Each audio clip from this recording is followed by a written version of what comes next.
మనకు ఇంట్లో గాని లేదా స్వతహాగా వాళ్ళకు వాళ్ళు ఏదైనా చికిత్స తీసుకుంటే బాగుంటుందంటారా? ఇప్పుడు కూడా అంటే చికిత్స అనేది ఇప్పుడు కూడా స్పెషలిస్ట్ దగ్గరికి వెళ్తే వాళ్ళ సూచన మేరకు వాళ్ళు ఏదైతే షెడ్యూల్ ఇస్తారో ట్రీట్మెంట్ దాని ప్రకారం ఆధారపడి ఉంటుంది కదా తప్పితే వాళ్ళు ఇచ్చే టిప్స్ కానీ అడ్వైస్ కానీ ఏ రకంగా పనికిరాదు. ఈ మధ్యకాలంలో నా క్లినిక్లో నేను చాలామందికి చూస్తున్నాను.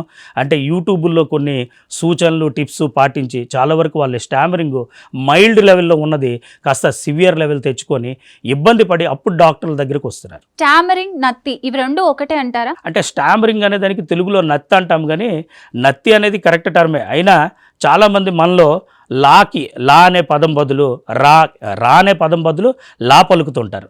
అలాగే రా అనే పదం బదులు నా పలుకుతూ ఉంటారు. ఒక అక్షరం బదులు ఇంకొక అక్షరం పలకడము నత్తి అని మనలో చాలామంది అనుకుంటారు. కానీ నత్తి అనే దానికి అభివర్ణిస్తే వాళ్ళు పడే అవస్థని నత్తిగా మనము అభివర్ణించాలి. మాటల్లో పడే స్ట్రగుల్ నత్తి, అంతే తప్పితే అక్షరాల్లో ఉండే ఇబ్బంది నత్తి కాదు, అది మిస్ ఆర్టికులేషన్. ఈ ఇబ్బందులు తర్వాత తరానికి కూడా అంటే వస్తాయంటారా? అంటే జెనెటికల్గా మీరు జన్యుపరంగా ఏమైనా ఉంటుందా అంటున్నారు. అంటే చాలా వరకు స్టామరింగ్ అనేది జన్యుపరమైన కేసులు కాదు. ఇది ఓకే, జన్యుపరంగా వచ్చేటివి కాదు. ఇదివరకు నేను చెప్పాను అక్వైర్డ్. అంటే stammering is called as a developmental stammering.